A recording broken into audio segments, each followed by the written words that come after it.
NEET કૌભાંડ મામલે શિક્ષણ મંત્રીનું નિવેદન સામે આવ્યું છે। શિક્ષણ મંત્રી પ્રફુલ્લ પાનસરિયાનું નિવેદન સામે આવ્યું છે। આ બાબતે કોઈને છોડવામાં આવશે નહીં। કેન્દ્ર સરકારની આ પરીક્ષા હોય છે જેની જવાબદારી હતી તે ગેરરીતિ કરવાનો તેણે પ્રયાસ કર્યો છે। તો રૂપિયા લઈ ચોરી કરવામાં આવતી હતી। આ બાબતે FIR કરવામાં આવી છે। કલેક્ટરને જાગૃતતાને હું અભિનંદન પાઠવું છું। પ્રફુલ્લ પાનસરિયાનું નિવેદન સામે આવ્યું છે। તેમાં તેઓએ જણાવ્યું છે કે આ બાબતે કોઈને પણ છોડવામાં આવશે નહીં।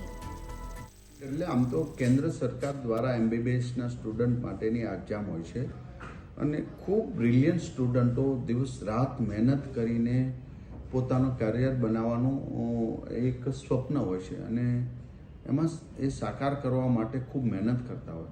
ત્યારે ગોધરામાં જેને જવાબદારી જ હતી એ ડિરેક્ટર જ પણ આમાં 5 થી 6 વિદ્યાર્થીઓ સાથે એ પૂરતા સેન્ટર પૂરતો આખું કોઈ કૌભાંડ બહારનું છે કે એ સેન્ટર પૂરતું એમણે ચોરી કરાવવાનો પ્રયાસ કર્યો અને પૈસા લઈને કરાવવાનો પ્રયાસ કર્યો।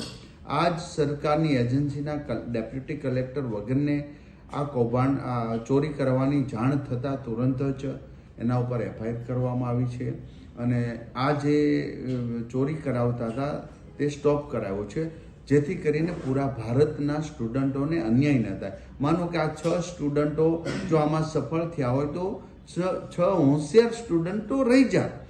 તો પહેલાં તો આવી ટીમ અમારી કલેક્ટરશ્રીની ખૂબ જાગૃતતા દાખવીને આવી ચોરી પકડી છે અને હું અભિનંદન પાઠવું છું। અને કોઈ પણ હશે આવા કૌભાંડમાં આ મારા વિભાગમાં તો નથી આવતું પણ સરકાર દ્વારા અમે ખૂબ જાગૃત છીએ। આવા કોઈ પણ બાબતની ચોરી કોઈ પણ સંડોવાયેલો છે કોઈને બક્ષવામાં નહીં આવે એ ચોક્કસની ખાતરી છે ને એ જે FIR થયું છે એમાં નામજોગ જ તમામના નામજોગ જ ફરિયાદ કરવામાં આવી છે ને આગળની તપાસ અને સરકાર એમાં ગંભીરતા લઈ સજા થાય ત્યાં સુધી અમે પ્રયાસ કરીશું।